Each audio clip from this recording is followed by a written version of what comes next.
Ce théâtre citoyen qui est né dans le bassin grassois entre Montsartou et Grasse a l'énorme mérite d'impliquer disons les citoyens qui ne sont généralement jamais consultés. En plus de ça, vous avez toutes les tranches d'âge.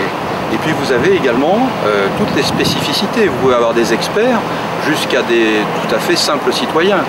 Et toutes les bonnes actions, vous savez, les actions qui sont intelligentes, ne viennent pas forcément des gens qui sont à l'ENA.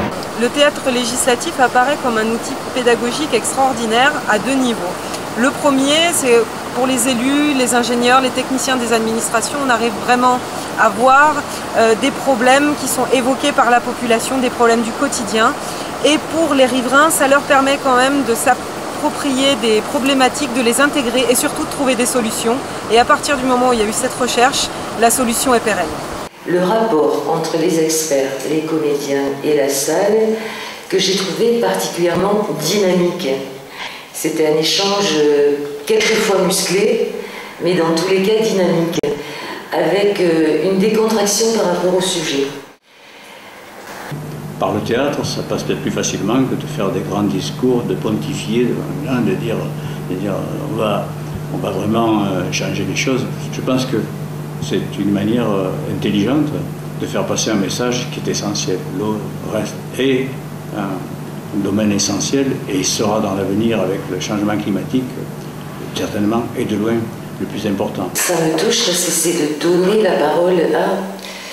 C'est inverser l'échelle de celui qui prend la parole et qui porte entre guillemets la bonne parole. Et à un moment donné, il se met dans l'ombre et s'assoit en bas, et c'est l'autre qui monte, le citoyen qui monte sur scène. C'est ça l'intérêt. La participation active, elle est nulle part ailleurs que dans cet inversement de la position même. Hein. C'est très important. Hein. C'est ça qui m'intéresse. Et on regarde attentivement et ils ont la première place parce qu'il leur faut.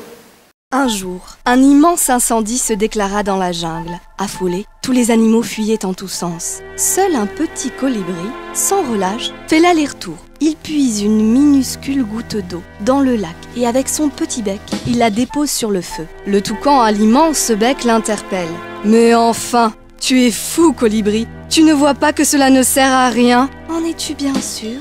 lui dit le colibri en levant les yeux vers l'horizon. Le toucan vit alors une nuée de colibris qui apportaient tous leurs gouttes d'eau pour éteindre l'incendie. Le plus raisonnable fut donc de les suivre. Le toucan emplit alors son grand bec.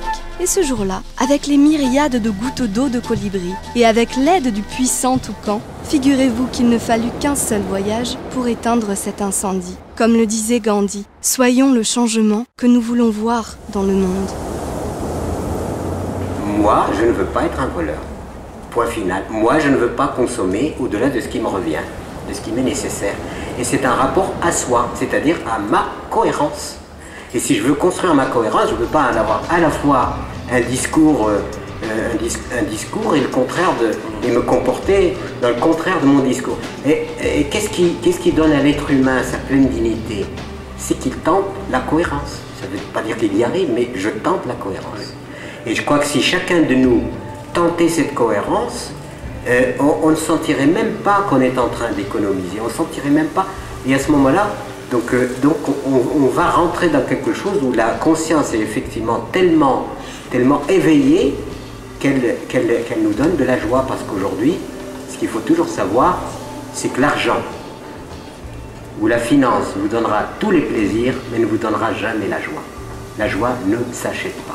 Heureusement, parce que c'est la pire des injustices sur cette planète, c'est que je puisse aller acheter de la joie. Je peux acheter tout ce que je veux. Donc ce qui veut dire que trouver la joie dans la modération, trouver la joie dans quelque chose, il y a une contrepartie de cohérence à l'égard de moi-même qui me donne la joie de vivre. Voilà. Gardons cette idée, notre source est en nous, bien sûr, pas en moi, pas en toi.